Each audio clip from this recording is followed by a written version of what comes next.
this video, tuturuan ko kayo kung paano ba tayo magkakaroon or paano tayo gumawa ng account sa ating mga eGov app.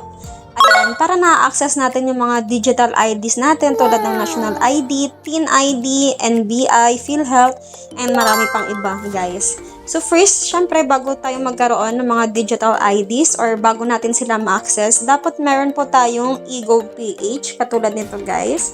Ayan, so kung wala ka pa niyan, punta ka lang guys sa inyong Play Store. Ayan. Tapos, punta ka lang sa search button. I-search mo lang ang eGov PH. So, ayan siya guys. Ganyan. After nyan, ganito po yung lalabas. So, as you can see, open yung akin kasi meron naman ako nyan. Kung kayo guys, may makikita kayo dyan, ayan, install. So, i-install nyo lang yan guys. Tapos, magiging ganito na siya. I-open nyo na siya guys. So, ganyan na guys yung lalabas. So, ito yung lumabas sa akin kasi meron na akong account. Pero kung kayo, wala pa. So, i-click nyo lang yung create new account or create account. Ganyan. So, dito kayo, meron ditong let's get started. So, ang gagawin nyo lang naman dyan, i-fill up nyo lang yung mga details ninyo. Ayan, yung mga basic details sa inyo tulad ng first name, last name, email address. So, ganyan guys. Ito yung pinakauna nyong fill outan.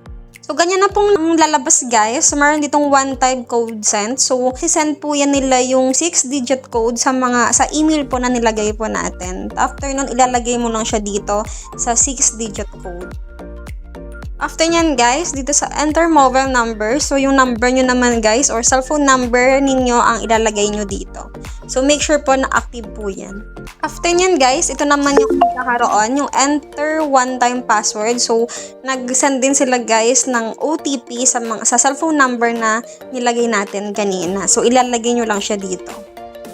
So ayan na guys, proceed na tayo. So, dito na tayo mapupunta sa create your own MPIN. Ayan. So, gagawa na kayo ng inyong 6-digit MPIN ninyo guys or password. Ayan. So, dapat 6 na digit po ang ilalagay ninyo.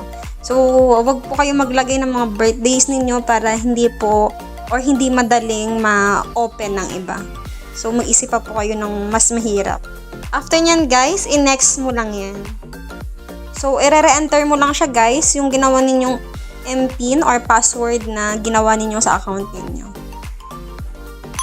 So, ayan na siya guys.